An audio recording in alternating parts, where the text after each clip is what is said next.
Here's the journal that I kept whenever I was in Madrid. I'm really happy that I did it. It was something that I just kind of kept open at my desk when I was at work, and I would just kind of write my stream of consciousness from here. But this journal was really important for me to keep, and I'm so proud to have filled up, I think, around 170 pages of writing whenever I was there. So one thing that I've been doing over the past few days is kind of looking back and reflecting upon journal entries from like that month before. And it's been really interesting and great to see a bunch of different changes in how I was feeling, how I was writing, and the emotions that I was sharing within the journal. I mean, I guess this is sort of like a basic thing that many people would do and would notice like changes in how they are, obviously.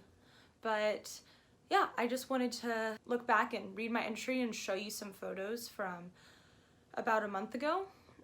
Whenever I wrote on here on the 21st of June 2019. Good morning. I'm really happy that I spent yesterday resting. I really needed park time.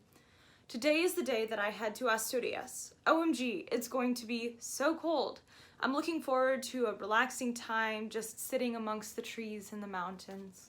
I don't really know what I'm going to do there, but maybe I'll have some time to research during work today. It's kind of fun to watch people from the rodilla window, like whenever they're sprinting to catch the bus. Anyway, today will be long, but that's okay. I need to call Nate soon. Yeah, that's all I can think of. Maybe more to come at work. And then I had my thing where I talked about what I wanted to do today.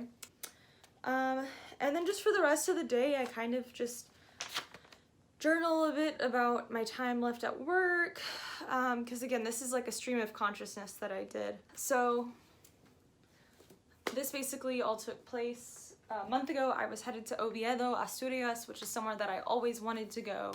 Not really for any particular reason. I did a PowerPoint presentation on it when I was a sophomore in college. It just seemed like a really cool place. I had a bunch of girls to come with me, and it was really fun. This trip was a really, really special time for me. I'm really glad that our group went against the grain and just went to somewhere completely different that you don't really associate with whenever you think of Spain. Like anytime that I talk to people after this trip, I have to say, oh yeah, I went to Gijón and Oviedo, which are in Asturias. Oh, where's that? I've never heard of that before. Oh, it's in like the north of Spain, kind of. It's like if you look at Portugal, but you go up a little bit over there. If you've ever heard of like País Vasco, you know, Bilbao. It's in the north of Spain. Yeah, and this trip just made me think a lot about how lucky I was to honestly feel at home in so many of the different areas that I went to in the country, because that wasn't my home. That's not where I was raised. But you know, after coming home and after spending some time in Berlin after the trip, I really realized that it's a really special thing to identify where you're comfortable with and where you could consider something being home.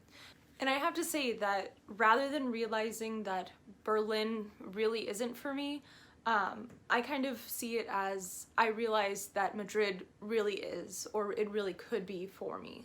I never really moved around a lot growing up, and I had never really gone somewhere other than going to college in San Antonio, which is not super different. And a lot of the time that I was in Madrid and Spain in general, I had like a hard time, and I wrote about it a lot in my journal, but a hard time kind of dealing with the idea that yes, this is my home for 7 weeks. And so 7 weeks is, you know, not necessarily a very temporary thing. It's not like I'm just in Madrid for 1 or 2 weeks, but it's also not a permanent thing. And so the entire trip, I really felt very, not necessarily torn, but just kind of like in the middle of where I was. I'm definitely going to bring journaling with me into the rest of my life, really. I'm really thankful that I won't be forgetting a lot. I've always had a hard time with kind of remembering and, you know, kind of feeling like I've lost things that I just didn't write down or didn't record or anything. I think that writing was really good for me. Anytime that I was upset about something, it allowed me to put it down into words and really just be able to look back at it and reflect on it. And I feel that writing down this really important experience of being in Madrid for this time was a really, really helpful thing. And it's as if, you know, I can reference this entire trip of learned experiences and new things just by looking back at this journal. Yeah, that's pretty much it. Spaces are really important to me. Memory is really important to me, and it's important to document and take things from the spaces that we are in order to move forward and feel more confident as we step forward in life.